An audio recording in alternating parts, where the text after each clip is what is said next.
Imagine that you take a 19-hour, very long drive to Disney World with 2 kids in the back seat.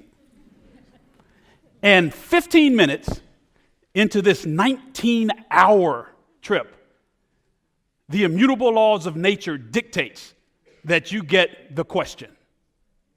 Are we there yet? So you answer this question 100 more times easily in the negative, but you finally arrive. You have a wonderful, wonderful, wonderful trip. You drive 19 long hours back home. And when you get there, the police are waiting on you. They accuse you of committing a crime that occurred while you were away in Florida. You tell anybody and everybody who will listen, I didn't do it. I couldn't have done it.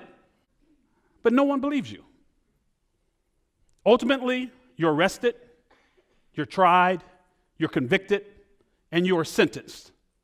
And you spend 25 years in jail until someone comes along and proves, has the evidence to prove that you actually were in Florida when this crime was committed. So I'm a Harvard law professor, and the last several years I have worked on winning the release of innocent people who've been wrongfully convicted. People like Jonathan Fleming, who spent 24 years, 8 months in jail for a murder that was committed in Brooklyn, New York, while he was in Disney World with his kids. How do we know this? Because when he was arrested, among his property in his back pocket was a receipt. Time-stamped receipt that showed that he was in Disney World. That receipt was put in the police file, a copy of it was put in the prosecutor's file, and they never gave it to his public defender. In fact, nobody even knew it was there. It just sat there for 20 some odd years. My team looked through the file and we found it, did the rest of the investigation and figured out someone else committed the crime. Mr. Fleming was in Disney World and he is now released. So about 3 years ago, I got a call from the Brooklyn District Attorney. He asked whether I'd be interested in designing a program called a conviction review unit. So I said yes. Conviction review unit is essentially a unit in a prosecutor's office where prosecutors look at their past cases to determine whether or not they made mistakes. Over the course of the first year, we found about 13 wrongful convictions, people having been in jail for decades, and we released all of them. It was the most in New York history.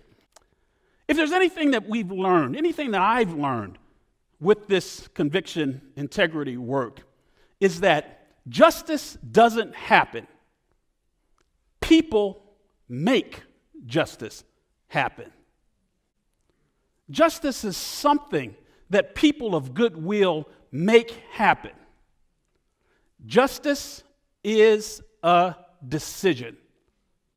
It would have only taken just an extra minute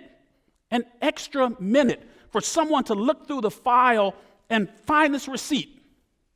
Just one more, just look through the file, find the receipt. It reminds me of one of my favorite poems, and it's a poem that Benjamin Elijah Mays would always recite, and he called it God's Minute. And it goes something like this. I have only just a minute, only 60 seconds in it. Forced upon me, can't refuse it. Didn't seek it, didn't choose it. But it's up to me to use it. I must suffer if I lose it, give account if I abuse it. Just a tiny little minute, but eternity is in it. Take just one extra minute and do some justice. Make a colleague feel better. If you hear something that's sexist, don't laugh, speak up. If someone is down, lift them up. One extra minute each day, and it'll be a great, great place. Justice, my friends, is a decision. Thank you very much.